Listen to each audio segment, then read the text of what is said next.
Gear up, Scooter fam. Got another update for you.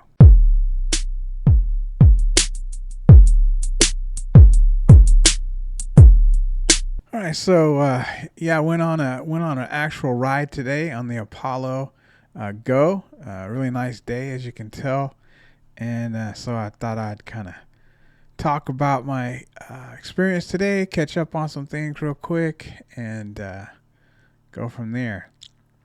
This one, as you can see here, the Apollo Go. I got the tire pressure monitor on there, which I like. I can glance down to make sure there's nothing weird going on with the tires before I take off again or something like that. Um, could prevent an accident or something if I am getting close to a flat and I don't realize it, and could lose traction or something like that. So it's nice to have it. And but yeah, I just want to let you guys know that I did get the podcast finished, and so that's completed. Great time, thanks to the Average Guy 1983, Tiger Grim Attack, and Mo Cricket. Absolutely enjoy getting together with you guys. I really hope we can do this on a regular basis, all four of us, if possible.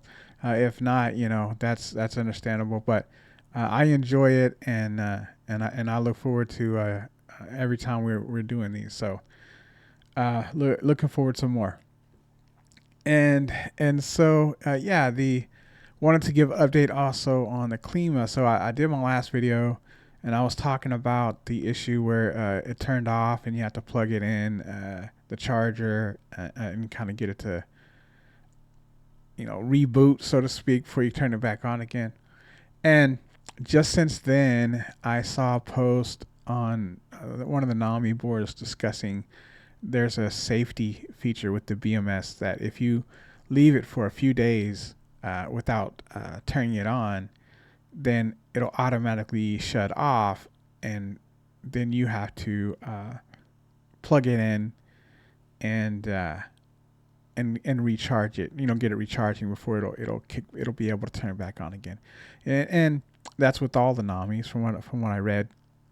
And if that's true, that could completely, explain it. I'm not sure. I went a few days, but it's possible. I haven't ridden the thing in over a week for sure. So it's possible that it didn't get turned on for a few days, or it sat there for a few days. Whatever the case may be, that's understandable. So I don't foresee that happening now. Let's say once I'm on a ride and I go into a store or something like that and come out, I don't see that being an issue. So I'm not going to worry about it, to be honest with you.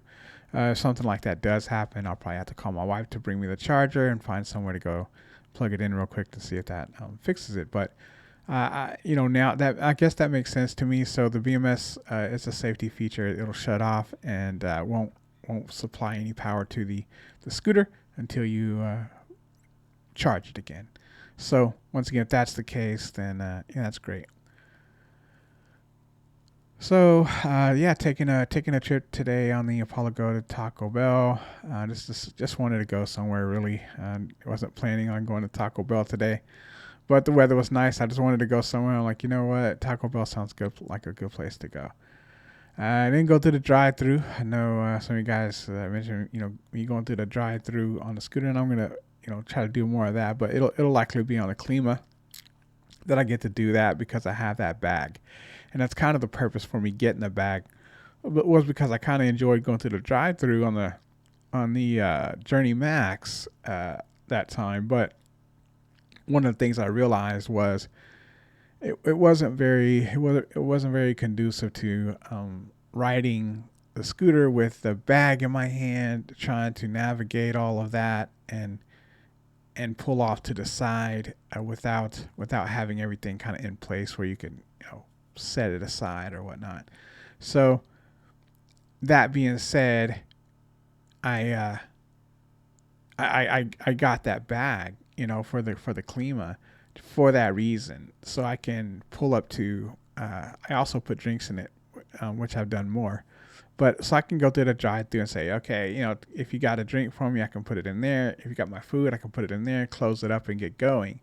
As opposed to when I went to McDonald's that time, I had the bag in my hand, still holding the handlebars when I pulled over to like a parking spot and kind of got everything situated. And so I'd rather get it all situated while I'm sitting there. So all I have to do is get going. And that's the purpose of that bag. That was the main idea for that bag right there. So I can get everything as I'm in the drive-through, put it in the bag, and go on my way. So it works. It works pretty well. I haven't done actually a lot of that since I got the bag. I tried to go to Taco Bell once and do that, but it didn't work out. And some of the stuff's kind of big, but I should be able to at least get my hands free, because I didn't like having to ride the scooter even for just a few feet with my hand holding a bag and trying to, because I got brakes and things like that. I need to be worried about throttles and so forth. So I don't want to confuse something with the other thing and hit the brake when I don't want to hit the brake, or hit the throttle when I don't want to, or whatever it is. So I decided to get that bag so that I can free my hands up and then move on from the driver from the drive-through window. So that's the idea. So when I like I said, when I do get to do a video, maybe going through another drive-through, maybe I'll go back to McDonald's. That seemed to work out pretty well, and they were pretty receptive to the idea. Once they realized I was there, I tried to get some food. But yeah, like I said, it's easy. Go through the drive-through, put my food in the that bag there, and I'm on my way. It won't fit on the go. I don't think there's a way to. I don't think the go's big enough, or the way it's designed isn't really for that. So far on the go, riding it to Taco Bell, you know, I'm impressed. I really like it. It's what I expected in a lot of ways. It's what I expected in a lot of ways. I do a lot of research, so I don't know if it's easy for me to get completely surprised by a scooter. I won't say that I'm completely surprised by the scooter, but I do like it. I was curious to see. It gets pretty good reviews. The Apollos are pretty nice. People seem to like them, and they say it's great quality and a great feel and so forth. And I like the scooter fine. I like it fine. I'm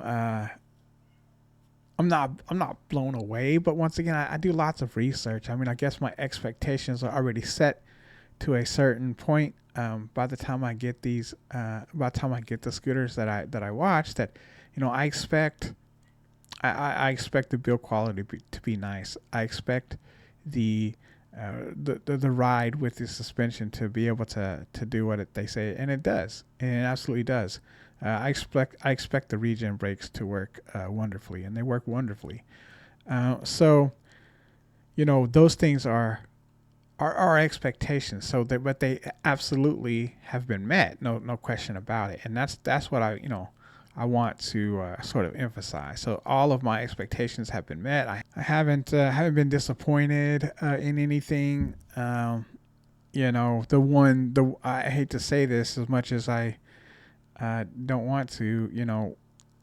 The one surprise is that everything was okay out of the box, and I haven't had anything to correct, anything to fix. I haven't had to fix anything. I haven't had to make one small adjustment, other than going in the app and kind of changing the settings. But that's how it comes. That's completely expected. So no, that's great. That's the one surprise, and I hate to say it, and credit to Apollo for that being a nice surprise, but it shouldn't be a surprise, honestly. I think that's the expectation should be to get, that should be the expectation. But unfortunately, with other companies, that's not the case. But Apollo did a great job of packaging that scooter and doing their very best effort to make sure that that scooter got to me in good condition, and it absolutely did. So yeah, I'm pretty impressed. I'm pretty impressed that that's the case. But the scooter is what I thought it was. All right, so we're back going again. Someone asked about the foot placement and how the scooter feels riding it, and I don't have big feet. I don't have small feet. I wear a size 10, and my feet aren't extremely wide, and I don't wear I wear Superstar Adidas shell toes, so my imprint isn't very big on the scooter, to be honest, as opposed to some of you guys, depending on your shoe size and so forth. But so it's I have on average size foot, or slightly I don't know, about 9 or 10. It's fairly average. So for me, and the way I position my feet on the scooter normally, it's fine. My front foot goes forward and a little off to the left, and my rear foot kind of goes cocked more to the right, more extremely on the back, similar to how I would ride a skateboard. So that's how I, ride a skateboard. My front foot forward and my rear foot sort of cocked to the side. And I like the control that I feel with the scooter, with my back foot being able to lean either way, and then just sort of the direction of the front foot. So I mean, that's just because, like I said, how I got comfortable riding a skateboard personally. That's how I rode. That's how I rode around on my skateboard. So I got very comfortable riding that. I'm not, a super skateboard person or anything like that, but I did use it to get around a bit, and that's how I rode it, and that's how I was comfortable riding it. And that was mainly because I could lift the front up and pivot as I needed. Not that I do that on the scooter, but it's just a comfortable feeling, and I feel better balance for me on the scooter. Not necessarily the scooter being balanced, but my ability to sort of control my own balance on the scooter. And that's just my preference. But anyway, if you guys are curious, so for me it works great. It seems a bit small when you look at it. It seems narrow, even more narrow than the Journey Max. Roughly the same distance, but like I said, I'm not squeezing both my feet on there at the same time. The front foot's on there, but it's off to the left at the very front, and then the back's, it's kind of cocked to the side anyway. So it works out really well for me. I don't even notice it. I don't even think about it. It feels very easy to ride, very natural. I don't feel crowded. My feet don't feel crowded. I don't, nothing. So for me, it's really great. No issues there. If you had larger feet, and you were a person that rode with your feet sort of had to be one foot in front of the other completely, it might be challenging, considering the back. Some people like to prop it up on the back. I don't, so it's not an issue for me. But if you did, it may be a little steep, for that. So something to think about, like if you have like a size 12 or something like that. And you want both feet, one in front of the other completely, and especially with room, that would probably be a tight squeeze. But for me, it's no big deal at all. And also depend on if you ride motorcycle boots. If you have motorcycle boots on, when you ride your scooter, the Go, it might be a tough fit on there. So yeah, if you guys are curious, how I get the food when I'm not on the Klima, so to speak. So when I was on the Journey Max, I would just put food in my backpack. And if you guys are curious, how I do that and so forth, and I still get drinks. Today I got a drink for my wife.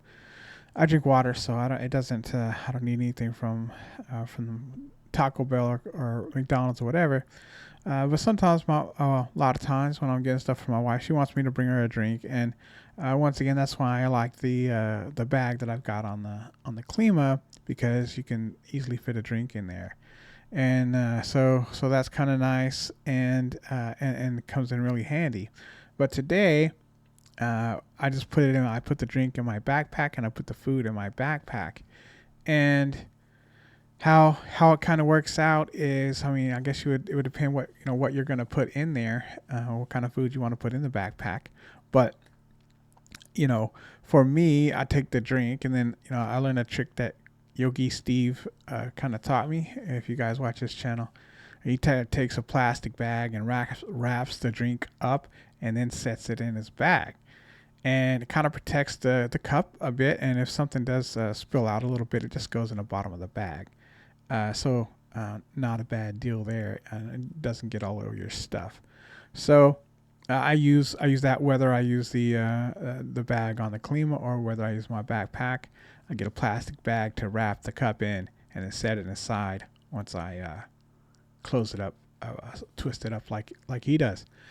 So that that's a great pointer, and shout out to Yogi Steve for that tip when he does the door dashing. So yeah, that's what that's the method that I use, and then the food I just position it kind of naturally. So if I'm getting burgers, if you're setting a burger in there, you don't want it to get squishy. Just set it down sideways so that it goes in there naturally, as opposed to if you put them in there flat, you'll have a squished burger. So stuff like that. I just arrange them in the backpack to where it's more it fits better. Based on what it is you're eating. So Taco Bell's not too difficult, as you can imagine. Tacos and burritos fit in the backpack kind of nicely. But once again, you don't want to turn them this way, so you have to take them out. I did, and just lay them the correct direction, so that when you get home, pull everything out, it looks like you want. And I had great experience doing that. And that's what I did on the Journey Max before I got the Klima. Once I got the Klima, I really thought about, and I had the room to do it. I really was thinking about a way to, once again, go through the drive-through and have something right in front of me that I could use, which is, like I said, what I do there. All right, what else we got to talk about on the go? Range, real quick on the go. I had 3 miles today.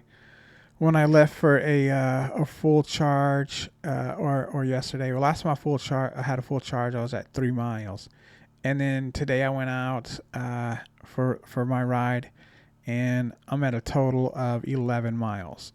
Now I did a little bit of ride yesterday, a little bit today. I didn't go all the way to Walmart, but total for the 2 days is 8 miles after the first full charge. So I had 3 miles up until the first full charge, and now I'm at 11 miles. Put it that way. All right. So I got 8 miles on this charge, and about 64% battery. So I don't know how that's going to play out. I'll be pretty disappointed if I can't, get 16 to 18 miles out of a charge before I start to see a noticeable drop in performance. That'll be pretty disappointing.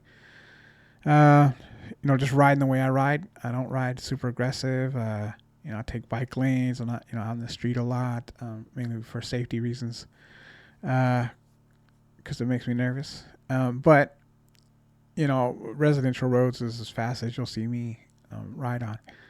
But if I have a bike lane like this, I prefer to take it, as I think it's safer for me. So that's why I do it. But anyway, so riding it around the way I do, 20-ish miles an hour. It's the same thing I do with my Journey Max. The same thing I'm going to do here. I'm not going to dial back my riding style to try to get more range. If it doesn't get the range that I need for my daily riding, then it really doesn't help me. So I will probably use it less for myself if that's the case. It'll still be a scooter that I keep around. Maybe say when me and my wife go somewhere, it's a single trip scooter, and that's fine if that's the case. But it just won't. It just doesn't. I'm not going to charge it every single time I ride it, and have it be like a normal, thing that I use. So as long as I can get a couple trips out of it, like I did with my Journey Max, that's fine. I don't mind that at all. But I don't want to have to plug it in every time I leave, and that's just me. And so that's that. I got 64% left, and I've got eight miles, which means I should theoretically be able to get another 8 miles without it dropping too far. I don't know. Right now, if I consider that I've lost 36% battery on 8 miles, and I lose another 36%, that'll be what 72%. Which means that'll leave me with 28%, if my math is correct. And if that's the case, then that should be fine. yeah, 72%. 28%. That should work. And if that's the case, then that's great. Look at these little motorcycles. I haven't looked them up yet, but I'm gonna look them up. I don't know what they are, but I thought they were pretty cool. They have three of them. There's three of these people here. I can't tell if they're. Well, I think one of them's a female, maybe, but yeah. So I don't know what they are, but they look pretty cool, and they're all riding these like little miniature motorcycles. They are gasoline though. They were making a pretty loud noise when they were here, but I just thought they were pretty cool. I'm gonna look them up. I haven't seen them before, and I'm kind of glad I caught them on. I caught them on camera. Last thing I want to talk about real quick is affiliate links.